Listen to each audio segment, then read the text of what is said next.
బలపరచండి. యేసు నామములో ప్రార్థిస్తున్నాము తండ్రి, ఆమేన్. ఆమేన్. దేవునికి స్తోత్రం. హల్లెలూయా. ద్వితీయోపదేశకాండము 27వ అధ్యాయము 3వ వచనంలో నుంచి మనము చదువుదాం. ద్వితీయోపదేశకాండము 27వ అధ్యాయము 3వ వచనం. నీ పితరుల దేవుడైన యెహోవా నీతో చెప్పినట్లు నీవు నీ దేవుడైన యెహోవా నీకిచ్చుచున్న పాలు తేనెలు ప్రవహించు దేశమున ప్రవేశించుటకు నీవు ఏరు దాటిన తర్వాత ఈ ధర్మశాస్త్ర వాక్యములన్నిటినీ వాటి మీద వ్రాయవలెను. దేవునికి స్తోత్రం. ఇక్కడ దేవుడిచ్చేటువంటి గొప్ప కృప ఏంటిది అని అంటే, నీ పితరులకు వాగ్దానం చేసిన ఆశీర్వాదం. మనకి ఈ సముఖంలో చెప్పుకోవాలంటే మనకు చేసిన వాగ్దానం, ఆశీర్వాదం ఏదైనా సరే మనం పొందుకోవాలి అని అంటే ఆషామాషిగా వచ్చేయమంట. ఇక్కడ నేను నీకు ఇస్తున్నాను అని చెప్పిన దేవుడే ఒక మాట చెప్తున్నాడు, ఏరు దాటి వెళ్ళిన తర్వాత. హల్లెలూయా. ఏరు దాటి వెళ్ళాలి. ఏరు దాటడం అంటే ఎలాగ వెళ్ళాలి? ఏరు దాటడం అంటే ఎలాగా? నడుచుకుని వెళ్ళడమా? లేదా మనం ఏమన్నా ప్రయాణము వాహనాలు ఉన్నాయి, వాహనాలకి ఏరు దాటగలమా? ఏరు దాటడం అంటే కొంచెం ప్రాసెస్ ఉంది, కొంచెం కష్టం ఉంది. ఏరు దాటడం అంటే కొంచెం బాధ ఉంది, కొంచెం క్రియ ఉంది. ఒక ఆశీర్వాదం పొందుకోవాలి అని అంటే ఏరు దాటాలి. వాగ్దానం పొందుకోవాలి అంటే ఏరు దాటాలి.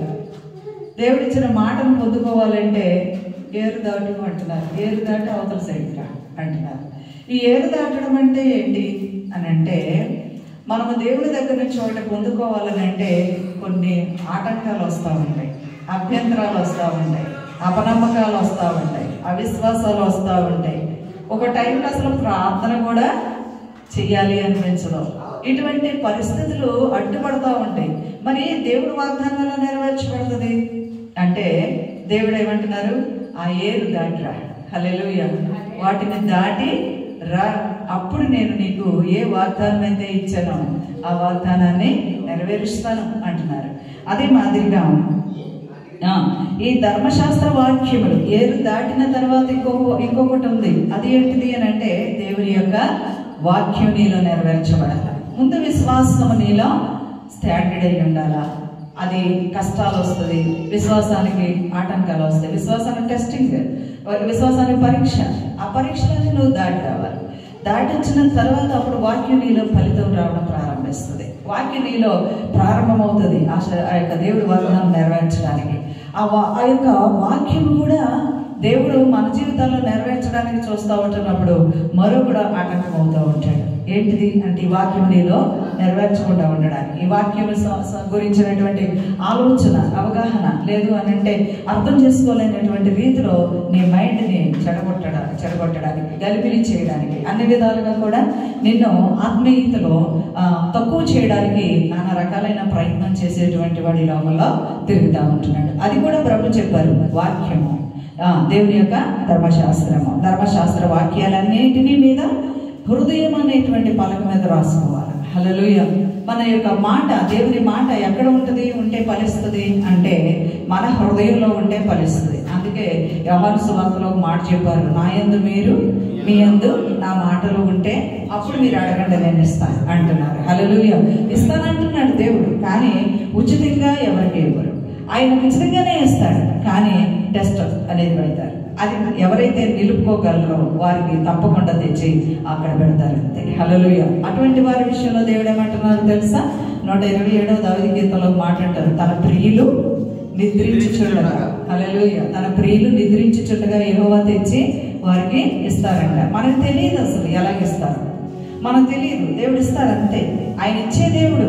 ఎందుకంటే మన జీవితాలు అలాంటివి ఎన్నో కార్యాలు మనకి చేస్తానే ఉంటున్నాడు దేవుడు. అది చిన్నది కావచ్చు, పెద్దది కావచ్చు. కాబట్టి దేవుడు ఇవ్వని దేవుడు కాదు, ఇచ్చే దేవుడే. అయితే మనకి పరీక్షలో, ఇందాక ఆరాధనలో స్తుతించిన సాతాను పారిపోతాడు, తిరిగి ఎందుకు వస్తాడంట? సడిగితే వస్తాడంట. బెర్క్మన్స్ గారు పాడిన పాట ఎలా ఉందంటే, స్తుతించిన సాతాను పారిపోతాడు, కునికితే ఇక్కడ సణిగితే, అవి రెండు నిజమే. కునికితే తిరిగి వస్తాడు. కునికిన అంటే ఆత్మీయ కునుకు అనమాట. ప్రార్థన లేని జీవితం ఆత్మీయమైనటువంటి నిద్ర. ఆత్మీయ జీవితంలో మెళుగు లేకపోయినా, ప్రార్థన లేకపోయినా సాతాను ఏం చేస్తాడంట, తిరిగి వాడు పని చేసుకుంటాకు వస్తాడు. అలాగే ఇళ్లలో సణిగినా కూడా సైతాను గాడు వస్తాడు. అందుకే ఇక్కడ ఏమంటున్నారు అని అంటే, ధర్మశాస్త్ర వాక్యం హృదయంలో ఉంటే, హృదయం మీద రాసుకుంటే దేవుని మాట మాట్లాడగలరు, దేవుని పాట పాడగలరు. వీటన్నిటిలోనూ కూడా మనము జవాబులు చూడాలంటే మన విశ్వాసాన్ని మనమే టెస్ట్ పెట్టుకోవాలి. మిమ్మల్ని బలపరచాలని ఒక చిన్న మాట నా సాక్ష్యం చెప్తున్నా. నాకు జరిగిన విషయం. తాడేపల్లిగూడెంలో వెల్లమెల్లి అనేటువంటి గ్రామం, అదంతా కూడా చాలా పల్లెటూరు. ఆ పల్లెటూరులో ప్రభు దర్శనం చూపించారు, సేవా పరిచర్య అని దర్శనం చూపించారు. నాకు ఒక్కదానికే చూపించారా, ఓన్లీ నాకు ఒక్కదానికే కదా అనేసి దాన్ని మరుగు చేసేసారు. ఆ తర్వాత ఎందుకంటే అక్కడికి వెళ్ళడం ఇష్టం లేక, ఆ తర్వాత నాతో పాటు ఉన్న టీం బిడ్డలకు చూపించారు. అది కూడా మేము పాజిటివ్ ప్రేస్లో కోరుతున్నప్పుడు. అయితే ఇది కూడా నేను చాలా నిర్లక్ష్యం చేసి 5 సంవత్సరాలు కట్టేసాను. ఎలాగైతే ఎందుకు అనంటే, ఆ ఏరియా అంటేనే ఇష్టం లేదు, వెళ్ళలేక. ఆ టైంలో దేవుడు ఒక అద్భుతమైన దర్శనం చూపించారు. ఎలాగంటే, నన్నే ఒక పెద్ద రెక్కల మీద ఉన్నటువంటి ఒక పక్షిరాజు ఆయన వచ్చి రెక్క మీద ఇలా లాక్కుని పైకి ఎగిరిపోయి ప్రయాణం చేసి లోకమంతా నేను అప్పుడే చూశాను. ప్రయాణం చేసి సముద్రాలు కూడా దాటేసాం. ఆ సముద్రాల్లో చక్రాలు ఉన్నాయి, ఇళ్ళు ఉన్నాయి, చాలా భవనాలు ఉన్నాయి, చాలా ఉన్నాయి, ఎముకలు ఉన్నాయి. ఇవన్నీ ఏంటి ప్రభా అని అంటా ఉంటుంటే, యుద్ధ కాలాల్లో జరిగినటువంటివి, పురాతన కాలమైనటువంటివి అని చెప్పేసి ప్రభు చెప్తున్నారు. మాటే వేస్తుంది కానీ ఎవరు కనబడట్లే నాకు. అలా సముద్రం దాటేసి వెళ్ళిపోయిన తర్వాత భయంకరమైన భూమి ఇంకా అయిపోయింది. ఇంకా భయంకరమైన అగాధం, ఏమీ లేదు, ఇక శూన్యం అన్నమాట. ఆ శూన్యంలోకి వెళ్ళిపోతూ ఉంటుంటే ఇంకా కను చూపు మేరకు ఎటు చూసినా కూడా అగాధం, మంటలు పొగలు వస్తూ ఉంటున్నాయి. ఆ పొగల్లోకి వెళ్ళిపోయారు. నాకు ఊపు రావట్లేదు, నన్ను బయటికి తీసుకెళ్ళిపో అంటున్నాను కానీ ఊపు రావట్లేదు. అప్పుడు ఇంకా లోపలికి తీసుకెళ్ళిపోతే భయంకరమైన కణలాడేటువంటి ఎర్రని నిప్పు కణాలతో అగ్ని మండిపోతుంది. అందులో మనుషులు కాలిపోతున్నారు. ఇంకొక వైపు చూస్తే ఉడికిపోతున్నటువంటి ద్రవం, అందులో కూడా మనుషులు ఉడికిపోతున్నారు. ఎవరో చావట్లే, అందరూ కేకలేస్తున్నారు. కేకలు మామూలు కేకలు కాదు, కేకలు పెడుతున్నారు. రక్షించండి, మమ్మల్ని రక్షించండి అంటే అక్కడ ఎవరూ లేరు, రక్షించడానికి ఎవరూ లేరు. నన్ను ఎందుకు తీసుకొచ్చారు ఇక్కడికని నేను అరుస్తూనే ఉన్నాను, కేకలు పెడుతున్నాను కానీ నా మాట అసలు ఎవరు ఈయన పట్టించుకోవట్లేదు, రెక్కలు కలిగిన ఆయన. అప్పుడు ఒక చోటకి ఆగి, లోతుకి తీసుకెళ్ళి ఒక చోటకి ఆగి, చిన్న రైలు బద్ది లాంటి చిన్నది ఇలాగా ఒకటి ఉంది అనమాట. దాని మీద దిగు అన్నారు. అమ్మో, ఎక్కడ బ్యాలెన్స్ తప్పని ఎక్కడికి వెళ్ళిపడతాను తెలుసా, ఆ నరకంలో పడిపోతాను. అప్పుడు దిగిన తర్వాత అవన్నీ చూసిన తర్వాత మనుషులు పురుగులతోనూ పాములతోనూ చుట్టుముట్టేసుకుని అవి కరిచేస్తున్నాయి, తినేస్తున్నాయి, స్కిల్టన్ అయిపోతున్నారు కానీ చావట్లేదు. సముద్రం తిరుగుతుంది అంతా కూడా, మనుషులు తిరగమరలు అయిపోతున్నారు, కాలిపోతున్నారు. ఆ స్కిన్ ఊడిపోతుంది కానీ మనుషులు చావట్లేదు. ఇది ప్రభు అంటున్నారు, ఒక్కొక్క పాపానికి ఒక్కొక్క సెక్షన్, ఇది నరకం అని చెప్పేసి. నన్ను ఎందుకు తీసుకొచ్చావు ప్రభా, నన్ను ఎందుకు తీసుకొచ్చావు, నేనేమన్నా ఉంటే తప్పులుంటే క్షమించు, నేను ఇంకా ఎప్పుడు కూడా నేను నీ విరోధంగా పాపం చేయను, ఇది చేయను నాకు ఏమేమి గుర్తు వస్తున్నాయి అన్నీ ఊపేసుకుంటున్నాను. అక్కడ నన్ను పైకి తీసుకెళ్ళిపో అని అరుస్తూ ఉంటున్నా. ఆ టైంలో ప్రభు అంటున్నారు, ఓకే ఇప్పుడైనా వెళ్తావా అన్నారు. ఎక్కడికి వెళ్ళను నేను అంటే, మైల్ రోడ్లు ఉంటాయి చూసారా, మైల్ రోడ్ మనకి కిలోమీటర్ల రోడ్డు కనబడతా ఉంటాయి. అప్పుడు చూపించారు, వెళ్ళు అన్నారు. తప్పకుండా వెళ్ళిపోతాను ముందు నన్ను ఇక్కడికి నుంచి తీసుకెళ్ళి 2012 సంవత్సరం ఇంకా ఎవరి యొక్క ప్రమేయం లేకుండా నేనే వెళ్ళిపోయి అక్కడ మీటింగ్ పెట్టేసి ఇక్కడ చర్చ ప్రారంభించేస్తున్నానని అందరం ప్రార్థన చేసుకుంటే దేవుడు సహాయం చేసి ఒక ఇల్లు కట్టుకున్న పైన మందిరము కట్టుకున్నాం. అయితే మందిరం ఓపెనింగ్కి డబ్బులు కావాలి. అప్పుడు ఇంకా ఓపెనింగ్ బుధవారం 28వ తారీఖు బుధవారం అయిన తర్వాత బుధవారానికి వెళ్ళాలి. సోమవారం నేను ఆదివారం దేవుడి సన్నిధిలో ప్రార్థన చేసుకున్నాను. సోమవారం వెళ్ళి ప్రార్థన చేసుకున్నాను. సోమవారమే నేను వెళ్ళాల్సి ఉంది. తెల్లవారుజాము 4 గంటల బండి పాసింజర్. మన సహోదరుడు రాజు గారు మాకు ఫస్ట్ నుంచి కూడా ఆయన మాకు ఆటో ఎంతో హెల్ప్గా మమ్మల్ని తెచ్చడం, రవాణా సౌకర్యాలన్నీ నేను చూసుకునేవారు. అంతా కూడా అప్ అండ్ డౌన్లు అనమాట. స్టేషన్లో తెచ్చడం, మళ్ళీ మమ్మల్ని తీసుకురావడం అన్నీ కూడా మేము పాపం ఏది ఇస్తే అది తీసుకునేవారు. అసలు తీసుకునేవారే కాదు. ఒకసారి అయితే ఆయనకి నేను ఎప్పుడు కూడా కృతజ్ఞతలు చెల్లిస్తున్న బిడ్డలు ఎప్పుడు దీవించబడాలని ప్రార్థన చేస్తున్నాను. దేవునికి మహిమ కలుగునగాక. అలాగా తెల్లవారుజాము టైంకి వెళ్ళాలి. ఆదివారం సాయంత్రం నైట్ ప్రార్థన చేసుకున్నాను, మందిరంలో ప్రార్థన చేసుకున్నాను. సోమవారం మార్నింగ్ 4 గంటలకు వెళ్ళాలి. నాకు డబ్బులు కావాలి. అవన్నీ కూడా అక్కడ ఫంక్షన్ పెట్టాలి, ఊరందరికీ భోజనాలు పెట్టాలని నా ఆశ. ఆ విధంగా జరగాలి అంటే దైవజనులు మన యొక్క కాకినాడ నుంచి కొంతమంది జనాలు బయలుదేరి వస్తున్నారు. వెళ్ళి వీళ్ళందరికీ కూడా నేను చూసుకోవాలి. దైవజనులకి కానుకలు ఇవన్నీ లెక్కేసి చూసుకోగా దగ్గరకు ఒక 35,000 లెక్క వచ్చింది. నాకు 15,000 నా దగ్గర ఉన్నాయి. ఇంకా 20,000 కావాలి. ఇవన్నీ ఎలాగా ఇంకా ఏంటంటే ఇంకా దేవుడు ఎంత గొప్ప కార్యాలు చేస్తాడు అని అంటే, ప్రభువా అవి కూడా ఎలాగా 15,000 ఇందులో ఉన్నాయి అనమాట, బ్యాంక్లో ఉన్నాయి. అవి తెచ్చుకోవాలి. అప్పుడు తెచ్చుకోవాలి అని అంటే ఆ టైం అయితే లేదు. ఇప్పుడు అమౌంట్ కావాలి. ఎలాగా నా బ్యాంకులో ఉన్న చిల్లరతో సహా కానుక ఇస్తాను మందిరంలో. ఇప్పుడు రేపొద్దున ప్రయాణానికి కూడా నా దగ్గర చేంజ్ లేవు అసలు. ఎలాగా ఆ నైట్ ప్రార్థన చేసుకున్నాను. పిల్లలకి క్యారేజీ పెట్టేశాను. ఉదయకాలము ఇంకా నేను అంటే వాళ్ళకి కాలేజీకి వెళ్ళిపోవాలి కదా, వాళ్ళకి ఉదయకాలం నైటే చేసి పెట్టేసి మళ్ళా ప్రార్థనలో కూర్చున్నాను. ప్రభా డబ్బులు కావాలి, ఓపెనింగ్కి డబ్బులు కావాలి ప్రభా. ఇలాగ ప్రార్థన చేసుకుంటూ ఉంటుండగా సాయంత్రం 11 అయిపోయింది. నైట్ అయినా కూడా నాకు జవాబు రాలేదు. ఇంకేంటి నిరీక్షణ? ఇంకా తెల్లవారుజాము 4 గంటలకు వెళ్ళాలి. ఏంటి నిరీక్షణ? ఇంకెన్ని గంటలు ఉంది? ఈ రాత్రి ఇన్ని గంటల్లో దేవుడు సహాయం చేయగలడా? ఎక్కడి నుంచి చేస్తాడు? ఎవరు తెచ్చిస్తారు? ఎవరిని అడగాలి ఆ టైంలో? కానీ తెల్లారి కావాలి. నాకు రెండో ఒప్పు లేదు. మళ్ళా ప్రార్థన చేస్తున్నాను. ప్రభా నువ్వు ఇచ్చేదాకా నేను ఇక్కడే ఉంటా. ఒకేపుని బ్యాగ్ సరివేసుకున్నాను, ఇంకొకరి హ్యాండ్ బ్యాగ్ పక్కన వేసుకున్నాను. దగ్గరగా 11:30 అయిపోయింది. నువ్వు ఇచ్చేదాకా ఇక్కడే ఉంటా, నువ్వు తెల్లవారుజాము ఇచ్చినా నేను ఇక్కడే ఉంటా అని చెప్పేసి ఆ హాల్లో నేను కూర్చొని ప్రార్థన చేసుకుంటున్నాను. ప్రార్థన చేసుకుంటూ ఉంటుండగా ఒక ఫోన్ కాల్ వచ్చిందండి. సిస్టర్ మీ అకౌంట్లోకి నేను 10,000 కానుక పంపించాను, చూడండి ప్రార్థన చేయండి అన్నారు. హల్లెలూయా. ఆ సహోదరి మాకు బ్లాంకెట్ ఒకటి కువైట్ నుంచి పంపించారు, బ్యాగులు పంపించారు. ఆ సహోదరు అనమాట. మన ప్రార్థన చేయగా మేలు పొందుకొని అక్కడ బిడ్డలను దేవుడు దీవించారంట. వాళ్ళ భర్తను కూడా అక్కడ తీసుకొచ్చారంట. దానికి కృతజ్ఞతగా ఆవిడ కానుక పంపించారు. ఒక 10,000 దేవునికి స్తోత్రం వచ్చినాయి. ఇంకా రావాల.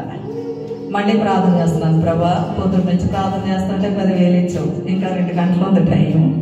ఈ 2 గంటల్లో నువ్వు ఏం చేస్తావో నాకు తెలియదు. నాకు మాత్రం డబ్బులు కావాలి. ఇప్పుడు రేపు ఛార్జీ కూడా లేవు.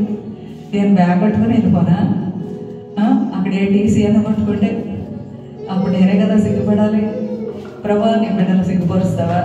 ఎలాగా సహాయించి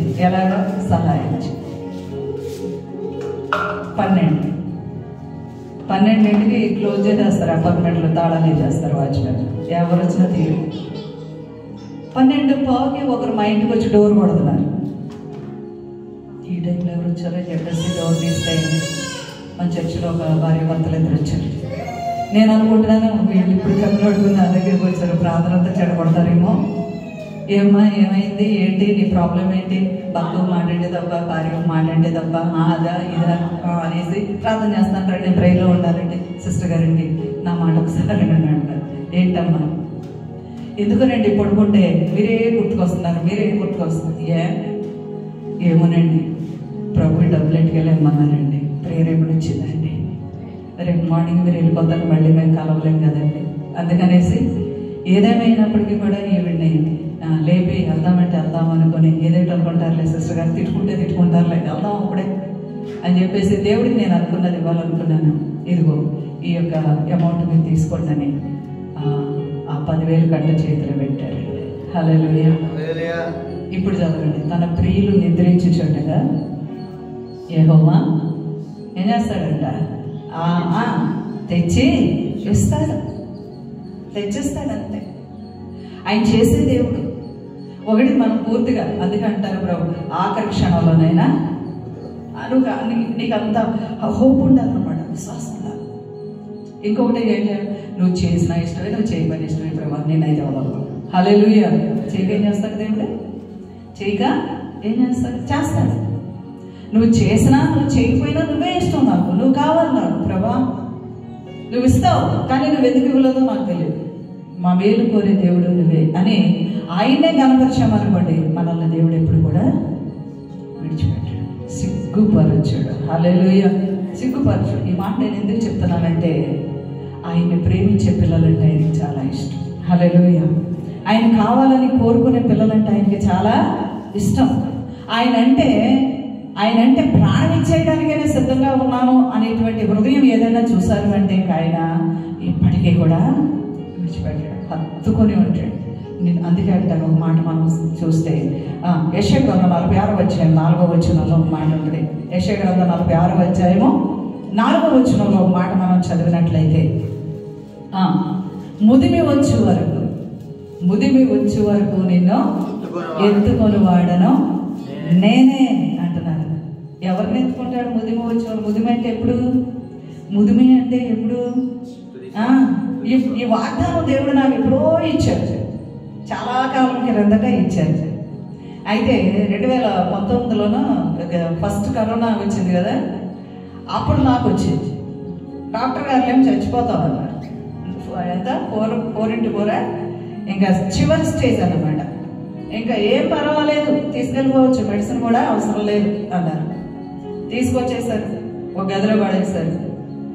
ఇంకా ఏం లేదు, ఊపిరాడట్లేదు, మంచం మీద నేను ఎలా కొట్టుకుంటున్నాను బయట వాళ్ళకి తెలీదు. ఎలా ఉన్నానంటే అలా ఉన్నాను. బాడీలో ఏ బార్లు పనిచేయట్లే, బాడీలో ఉన్న ఎముకలు పనిచేయట్లే. ఆ మడత మంచం మీద, బెడ్ మీద అలా గోడకి ఆనుకొని, కాలు ఆనుకొని అలాగే ఉంటున్నాను. ఎలా లేస్తున్నానో నాకే తెలుసుగా. అటువంటి గట్టి పరిస్థితిలో ఉన్నప్పుడు నేను అనుకుంటున్నాను, ప్రభా నా ఆత్మ సిద్ధంగా ఉందా? నా ఆత్మను సిద్ధపరుచుకున్నావా నువ్వు? నా ఆత్మ నా బాడీలో నుంచి బయటకు వస్తే మధ్యాకాశంలో ఏ దురాత్మ శక్తులు నన్ను తాకడానికి వీల్లేదు. నా ఆత్మను పరిశుద్ధాత్మ ఆధీనంలో పెట్టుకుని దగ్గరికి తీసుకోండి. లేదు అంటే బ్రతికించడం నీ చిత్తమైతే, ముదిమి వచ్చే వరకు నిన్ను ఎత్తుకొని వాడని నేనేనని వాగ్దానం ఇచ్చావుగా, మరి ఇంకా ముదిమి రాలేదుగా. నీ వాగ్దానం అబద్ధమైతే ప్రభా నన్ను తీసుకో, లేదా నా పట్ల నెరవేర్చేవాడివా, నీ సేవలో నా శాశ్వత జీవితాన్ని వాడుకో. ఇలాగే ప్రార్థన చేసుకుంటా ఉండేదాన్ని. 14 రోజులు, 15 రోజులు అయిపోయింది, 20 రోజులు అయిపోయింది. నా యొక్క రూమ్లోకి అద్భుతమైనటువంటి ఒక వెలుగు ఆ గోడ మీద సిలువాకారంలో దగ్గరగా మెరుస్తుంది. హల్లెలూయా. అది ఎక్కడ నేను కోల్పోతానని చెప్పేసి కళ నిజమా, దర్శనమా నిజమా? కాదు, నిజం, రియల్గానే అని చెప్పేసి ఆ బెడ్ మీద నుంచి ఎలా కింద మీద పడతా లేసానో నాకు తెలియదు. ఆ మడత మంచం మీద కిందకి జారుకుంటూ కాళ్ళని అలా జారుకుంటూ కిందకి దిగి సెల్ ఫోన్ తీసుకునే ఫోటోలు తీసుకున్నా, ఉన్నాయి. హల్లెలూయా, ఉన్నాయి. ఆ ఫోకస్ వచ్చి నా మీద పడిందండి. యేసుక్రీస్తు వారి నామములో ఆ తెల్లారి నాకు నార్మల్ రిపోర్ట్ వచ్చింది, డాక్టర్ దగ్గరికి వెళ్ళాను. హల్లెలూయా, హల్లెలూయా. అది అయిపోయిన తర్వాత దేవుడు అద్భుతమైనటువంటి రీతిలో ఆయన కృప ఉంచుతూ శక్తినిచ్చి, ఆరోగ్యం ఇచ్చి, అన్ని విధాలుగా కూడా నడవగలిగిన శక్తినిచ్చి, అన్ని పనులు చేసుకునేటువంటి ఆ కృపనిచ్చి వాడుకుంటున్నారు. హల్లెలూయా. ఇది దేవుడు చేసిన మేలా, ఇంకా ఏమైనా? హల్లెలూయా. ప్రభు గొప్పవాడండి, శక్తిమంతుడు. ఆ టైంలో నాకు బిడ్డలు ఎంతో పరిచర్య చేశారు. నా చెలుగు మాడు, ఇంకా ఆక్స బిడ్డలు ఎంతో పరిచర్య చేశారు. అదంతా అందరూ కూడా చాలా, నా బతుకు మాడు అందరూ కూడా చాలా, ఎంతో అసలు సంఘస్థులు కూడా ఎవరు కూడా అలాగొచ్చి అమ్మో కరోనా అంట అని చెప్పేసి దగ్గర కూడా దరిదాపులు కూడా ఎవరు రాల. ఆ చుట్టుపక్కల కానీ ఎవరు కూడా. ఎవరిది నిజమైన ప్రేమ? దేవుడు. హల్లెలూయా. మన కన్న తండ్రి మనల్ని ఎప్పుడు కూడా విడిచిపెట్టే దేవుడు అసలు కానే కాదు. ఆ ట్రీట్మెంట్కి మామూలు కావాలి, అవి ఎలాగ వచ్చినాయో తెలియదు. ఒక్కొక్కరు నేను ఇందులో ఉండి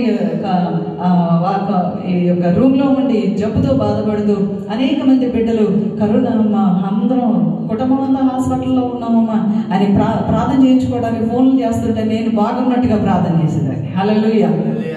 నేను బాగానే ఉన్నాను, నాకు జబ్బు ఉందని అసలు నన్ను కరోనా క్రీములన్నీ పట్టేసుకుని ఉన్నాయని ఎవరికి తెలియదు చాలా మందికి.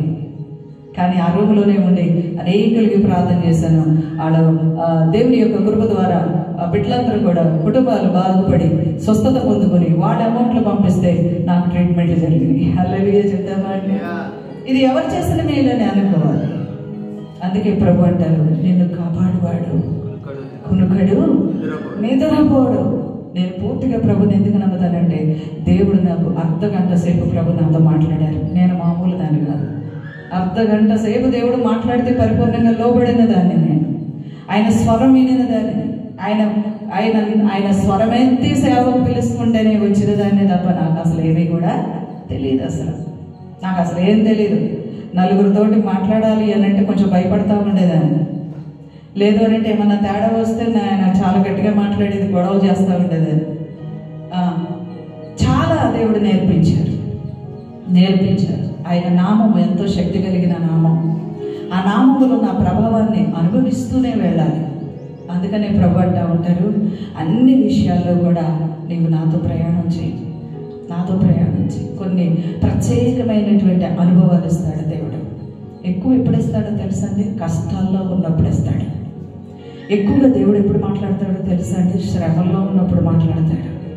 ఇంకా చెప్పాలంటే ముఖాముఖిగా ఆయన దర్శనంలో పొందుకోవాలని అంటే ఇదిగో నేను చెప్పాను కదా, ఫుల్ సిలువాకారము దగ్గర మెరుస్తున్న మీద ఫోకస్ కళ్ళారా చూశాను నేను. అలా ఎప్పుడు వచ్చిందో తెలుసా అండి? నేను మరణావస్థలో ఉన్నప్పుడు, ఎంత శ్రమలో కూడా దేవుడు విడిచిపెట్టలేదు. అంటే చిన్న చిన్న సమస్యలు పెద్ద లెక్క దేవుడికి పెద్ద భారమా? చేయలేడా? చేస్తాడు. కానీ మనము దేవునితో గడిపే సమయం ఎక్కువ ఉండాలి. ప్రభా నీవు నాకు కావాలి, ప్రభా నీవు నాకు కావాలి.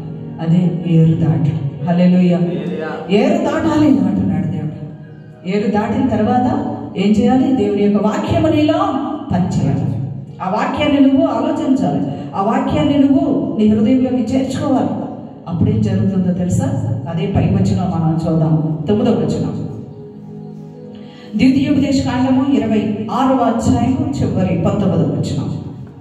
తాను సృజించిన సమస్త జనముల కంటే నీకు కీర్తి, ఘనత, పేరు కలుగునట్లు నిన్ను హెచ్చించుదని ఆయన సెలవిచ్చినట్లు నీవు నీ దేవుడైన యెహోవాకు ప్రతిష్ఠిత జనమై ఉండుదవనియు యెహోవా ఈ దినమున ప్రకటించెను. గట్టిగా హల్లెలూయా చెప్పండి. ప్రకటిస్తున్నాడు దేవుడు మనకి. ఏరు దాటాలి, వాక్యాన్ని అనుసరించాలి, శ్రమలను దాటాలి, శ్రమలను జయించాలి, కష్టాలను జయించాలి, అవమానాలను జయించాలి, ఆకలిని జయించాలి. నా జీవితంలో ఆకలిని ఎక్కువ జయించాను నేను చాలా కాలం. నేను ఆకలితో బ్రతికాను. అన్నీ ఉన్నాయి, లేవని కాదమంట, అన్నీ ఉన్నాయి. ఏదో అంటారు కదా, అన్నీ ఉన్నాయి ఏదో అంటారు. అన్నీ ఉన్నాయి కానీ తినేటువంటి వాతావరణం లేదు. అన్నీ ఉన్నాయి, మనశ్శాంతి లేదు. ఎన్నో పరిస్థితులు, ఎన్నో అన్నిటినీ అనుభవించడానికి ప్రభు సహాయం చేశారు. ఈరోజు నాడు ఒక పేదవాళ్ళకి చెప్పగలను, ఒక డబ్బున్నవాడికి చెప్పగలను, ఒక జబ్బున్నవాడికి చెప్పగలము, ఒక అన్యులకి చెప్పగలము. పౌలు గారికి అనుభవాలు ఇచ్చాడు, అందరి దగ్గర ఉండాలని. హల్లెలూయా. అదేవిధంగా మనకు అనుభవాలు ఇస్తూ ఉంటున్నాడు అన్ని విధాలుగా కూడా. హల్లెలూయా. ఒక చోట పాస్టమ్మ గారు, మన విజయ్ కుమార్ గారి భార్య పాస్టమ్మ గారు ఉన్నారు కదా, నన్ను జగన్నాథపురం తీసుకెళ్తా ఉండేవారు. అక్కడ వాక్యం చెప్పడానికి జగన్నాథపురం వెళ్తూ ఉండేవాళ్ళం. అంగళవారం ప్రార్థన అక్కడ. సరే, అక్కడ ఎక్కువగా మంది అన్యులు అనమాట. అన్యులు అంటే రెడ్డిస్ అనమాట. ఎక్కువ వాళ్ళ మధ్యలో పరిచర్య జరుగుతుంది. వాళ్ళకి నువ్వు రావాలి ఎలిజబెత్ అంటే తీసుకెళ్ళేవారు, వెళ్తూ ఉండేదాన్ని. సరే, ఒకరోజు ఒక ఆవిడ ఇలాగే వంటగదిలోకి వెళ్ళి టీలు టిఫిన్లు ఏర్పాటు చేస్తారు కదా, అలా చేస్తూ ఉంటుంటే నన్ను పిలిచింది. చేసే ఆంటీ పిలిచింది, అమ్మ ఎలిజబెత్ ఒకసారి వెళ్ళరా అన్న. వెళ్ళే అమ్మ ఏంటంటే అంటే మీరెవరు, నేను ఈరోజు ఎవరో ఎవరికి తెలియదు. హల్లెలూయా. మీరెవరు ఆంటీ అని. మేము రెడ్డిస్ అంది. నేను అదే అన్నా. అంతేనండి, ఆ వారంలో 5 బాప్తిసం తీసుకున్నారు. హల్లెలూయా చెప్పండి. ఎందుకు? ఏదో ఒక విధంగానంట ప్రభు గురించి మనము తెలియజేయాలి. ఆ బలవంతంగానైనా ఏదో ఒక విధంగా అలాగో ఇలాగో ఎలాగోలాగా ఏసు దగ్గరికి చేర్చిన తర్వాత, ఏసయ్య రుచిని చూసిన తర్వాత ఏమవుతారు? ఏమవుతారు వాళ్ళు? ప్రభువుని హత్తుకొని ఉంటారండి. ప్రభాసం గారు బల్లే చెప్పి అలాగా అలా చెప్పొచ్చా అంటే ఏమోండి పౌలు గారు చెప్పాను, నేను చెప్పాను అన్నానండి. ఆయన అక్కడ వేసేది అక్కడ. అలాగా యేసయ్య విషయంలో మనము ఇది అబద్ధమనం అనకూడదు, కానీ తెల్లబద్ధం నల్లబద్ధం అనొచ్చేమో, కానీ ఇది మాత్రం పనిచేస్తుంది. ఎందుకంటే పౌలు గారు మనకు నేర్పించారు. ఎక్కడుంటే అక్కడ నేను నీవు యూదుని వెంటే అవునన్నారు, అపోస్తలుల వెంటే అవునన్నారు. ఇంకా ఆయన నువ్వు రోమియుడి వాటే అవును అన్నారు. అమ్మో రోమియుడిని పట్టుకుని మనం సరసాల్లో పెట్టాము, ఇప్పుడు రోమ చక్రవర్తి వచ్చి మనల్ని పట్టుకుంటారని అక్కడ ఆయన్ని విడిచిపెట్టేశారు. ఎందుకు ఇలా మాట్లాడారు అన్నానంటే, ఎక్కడికి వెళ్తే అక్కడ మాట మాట్లాడారు, వాళ్ళని దేవుడి మన సన్నిధికి నడిపించారు అని చెప్పేసి. అవి మనకి శాశ్వతం కాదు, దేవుని మాటే మనకి శాశ్వతం. దేవునికి మహిమ కలుగును గాక. కాబట్టి ప్రియమైన దేవుని సంగమా, దేవుడు చెప్తా ఉంటున్నారు ఇక్కడ, తాను సృజించిన సమస్త జనముల కంటే ఎప్పుడు ఈ శ్రమలు దాటినా, కష్టాలు దాటినా, బాధలు దాటినా, ఇవన్నింటినీ కూడా ఓర్చుకుని, ప్రభువా వీటన్నిటిలో నుంచి నువ్వు నన్ను లేవనెత్తుతున్నావు ప్రభా, నువ్వు లేవనెత్తే దేవుడు, నువ్వు సమర్థుడు, నీకు ప్రభా నీకు అసాధ్యమైంది కాదు, నువ్వు చేస్తావు. ఏదైతే నేను నేర్చుకోలేదు నాకు నేర్పించు, నేను నేర్చుకుని పాదాల పడ దగ్గర ఉండి ప్రభా నేను నీ సమస్య నుంచి లేవనెత్తడానికి నాకు సహాయం చేయి. నా పట్ల నీకు ఏది చేసినా, నీకు ఏది ఇష్టమైతే చేయి, ఎలా ఉండమంటే అలాగే ఉంటా, ప్రభు సహాయం చేయి అని ప్రార్థన చేసినప్పుడు దేవుడు చేసేటువంటి గొప్ప మేలు ప్రతి కష్టంలో నుంచి కూడా లేవనెత్తుతాడు. ఏ ప్రజలైతే నేను వద్దనుకున్నాను, ఏ ప్రజలైతే అవమానకరంగా అవమానించారో అక్కడ, ఏ ప్రజలైతే నానా రకాలుగా నన్ను తక్కువ చూపు చూశారు, వాళ్ళ ఎదుట ఈ రోజు నన్ను సేవలు వాడుకుంటున్నారు. హల్లెలూయా. వాళ్ళ రక్షణ కోసం ప్రార్థన చేయడానికి, వాళ్ళ రక్షణ కోసం మొరపెట్టడానికి, వాళ్ళ మధ్య దేవుని పరిచర్య చేసి దేవుని ప్రేమను పంచడానికి పరిశుద్ధాత్మ దేవుడు వాడుకుంటున్నారు. దేవునికి స్తోత్రం. కాబట్టి మనం ఒక్కడమే కాదు దేవుని పరిటి మేలు పొందేది, అనేక మంది మన ద్వారా కూడా మేలు పొందుతారు. హల్లెలూయా. అటు వెలుగులో దేవుడు మనల్ని నడిపిస్తూ ఉంటున్నారు. కాబట్టి నిన్ను హెచ్చించుదనని ఆయన సెలవిచ్చాడు, హెచ్చించుదనని సెలవిచ్చాడు. అంతే, ఇస్తున్నారు కానీ ఇచ్చారు. నేను లేవనెత్తుతాను, నిన్ను హెచ్చిస్తాను, నిన్ను బలపరుస్తాను, నీకు సహాయం చేస్తాను, నీకు తోడై ఉన్నాను, నీ వెంట నేను వస్తున్నాను, నేను నడుస్తున్నాను, నిన్ను నా చంకన పెట్టుకుంటాను, ముదిమ వచ్చే వరకు కూడా నిన్ను నేను చక్కన పెట్టుకుని విడవను ఎడవని చెప్పిన దేవుడు ఎందుకు విడిచిపెడతాడు? విడిచిపెట్టాడు. అపవాది శోధిస్తాడు. దేవుడిని ఎప్పుడు మనం ఏమనకూడదు. దేవుడు ఎప్పుడు మేలే చేస్తాడు. దేవుడు శోధిస్తున్నాడు, దేవుడు ఎలా చేస్తున్నాడు, దేవుడు అలా చేస్తున్నాడు అనుకుంటారు చాలా మంది. కాదు కాదు కాదు. ఒక మాట మీకు చూపిస్తాను చివరంగా, లాస్ట్ ఫైనల్లో యాకోబు పత్రికలో 1వ అధ్యాయంలో 12వ వచనం మనం చదువుతాం. యాకోబు పత్రిక 1వ అధ్యాయము 12వ వచనంలో మాట మనకు దేవుడు చెప్తా ఉంటున్నారు. చదవండి. శోధనలను సహించువాడు ధన్యుడు. ఏమంటున్నారంటే శోధనలు, అసలు ప్రభుని నమ్ముకుంటేనే శోధనలు వస్తాయి ఎక్కువగా. యేసు ప్రభుని నమ్ముకుంటాం అంటే అండి, పువ్వులు వేస్తే పూల మార్గంలో నడిపించేది కాదు యేసు ప్రభు మార్గం అంటే. చాలా మంది కష్టాలు తీరిపోతాయి, బాధలు తీరిపోతాయి, యేసు ప్రభు దగ్గరికి వెళ్తే అది చేసేస్తాడు, ఇది చేసేస్తాడు, అలాగైపోతాం, ఇలాగైపోతాం, ఎలాగుంటాం, అలాగుంటాం, ఇలా కళలు కంటూ వస్తారు. కానీ అది చాలా వరకు కరెక్టే, 100% కరెక్టే. కానీ దేవుడు ఏమన్నారు అని అంటే, నన్ను వెంబడించేవారు నా సిలువని నేను ఎలాగైతే ఎత్తుకొని నడుస్తున్నాను, నన్ను వెంబడించేవారు మీరు కూడా మీ సిలువని ఎత్తుకొని నా వెనకాల రండి అన్నారు. వాళ్ళ పరలోకం అన్నాడు. హల్లెలూయా. ఈ లోకంలో ఏం కావాలన్నా మనకి ఇస్తాడు. కానీ అన్నిటికంటే భూ సంబంధమైన వాటికంటే పరలోక సంబంధమైన వాటినే మీరు వెదకాలి, అడగండి అంటున్నారు. కాబట్టి ఈ లోకంలో ఉన్నవి మనకిస్తాడు. పరలోకం మీద మనం గురి పెట్టుకొని, ప్రభా నువ్వే కావాలి, నువ్వు ఎక్కడుంటే నేను అక్కడ ఉంటాను, అక్కడ ఉండాలి, నేను ఆ మార్గంలోనే నన్ను నడిపించి ప్రభా అని ప్రార్థన చేసుకోవడం కావాలి. హల్లెలూయా, హల్లెలూయా. శోధన సహించువాడు ధన్యుడు. చదవండి మరి.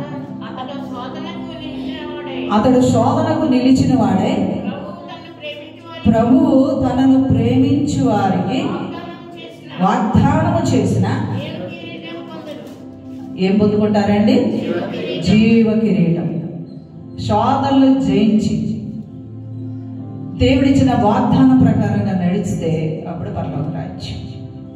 ఈ లోకంలో మనకు అన్ని సుఖాలన్నీ అనుభవించు అప్పుడు అని అంటే అది కాదు. శ్రమలను అనుభవించాలి, కష్టాలను అనుభవించాలి, కరువులను అనుభవించాలి, అన్నీ అనుభవించాలి.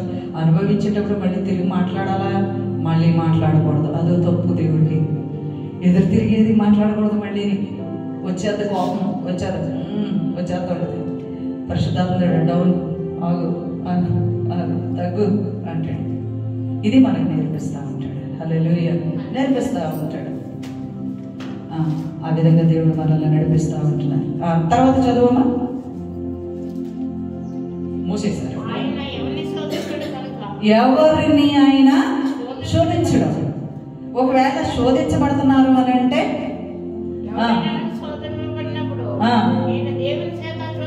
దేవుని చేత శోధింపబడుచున్నానని అనకూడదు.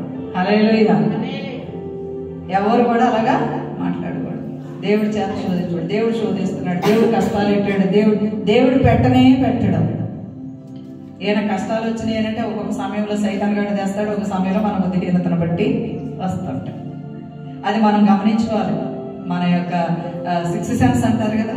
ఇంకొక మాట చెప్పాలంటే మన భాష ఏంటంటే పరిశుద్ధాత్మ దేవుడు ఏం చెప్తారో తెలుసా? అది మనకు తెలియజేస్తారు, నీ వల్లే అని. హల్లెలూయా.